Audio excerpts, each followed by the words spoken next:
Dans les rues agitées de Douala, entre les klaxons impatients des taxis jaunes et les effluves de poissons braisés au marché de Dedo, vivait Ilim Bonjo, un jeune homme au regard affamé. Depuis l'enfance, il rêvait d'une vie dorée, loin des ruelles poussiéreuses de Bépanda.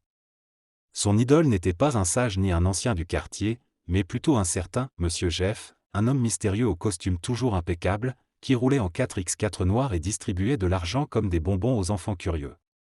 Un soir, alors que les étoiles commençaient à envahir le ciel d'encre, il y croisa Monsieur Jeff devant un snack-bar de Bonamoussadi. Il s'enhardit. « Grand frère, dis-moi seulement, tu fais quoi dans la vie pour briller comme ça ?» Le vieux l'observa un instant, puis sourit. « Petit, l'argent aime ceux qui osent. Si tu es prêt à tout, viens demain à minuit à la Maison Blanche d'Aqua. » Illy, en proie à l'excitation, n'hésita pas. Le lendemain soir, il se présenta à l'adresse. C'était une vieille bâtisse coloniale, abandonnée, rongée par le temps. À l'intérieur, un cercle de bougies éclairait des visages graves. On lui fit boire un liquide amer à base de feuilles d'écuc, puis un ancien habillé de raffia lui murmura. « Tu es né pour briller, Ilim Bonjo. Mais souviens-toi, quand l'argent parle trop fort, les ancêtres se bouchent les oreilles. » Dès la semaine suivante, sa vie changea. Il décrocha un contrat dans une société d'import-export.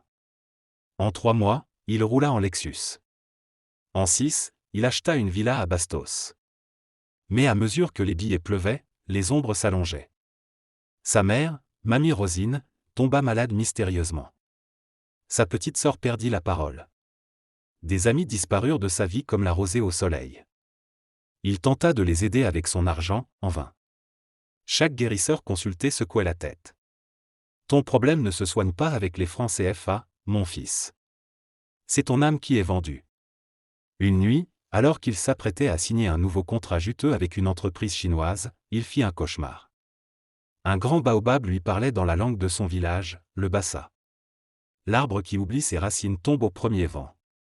Le lendemain, il prit une décision radicale. Il démissionna, vendit ses biens, et retourna à Edea, le village de sa mère.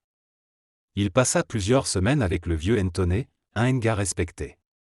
À travers des rituels de purification, des prières et des veillées, il y chercha à retrouver la paix. Il apprit à piler le manioc, à fumer le poisson, à écouter les anciens raconter l'histoire du peuple Sawa. Il comprit enfin que l'argent n'est qu'un outil, pas une fin. Quelques années plus tard, il y revint à Douala, mais cette fois, non pas en conquérant, mais en serviteur. Il ouvrit une école gratuite de métiers manuels pour jeunes des quartiers populaires. Le centre s'appelait Ndombo, un mot bassa qui signifie « vérité ». À ceux qui lui demandaient le secret de sa paix retrouvée, il répondait toujours avec un sourire. L'argent peut acheter un lit, pas le sommeil. Un plat, pas l'appétit. Une maison, pas un foyer.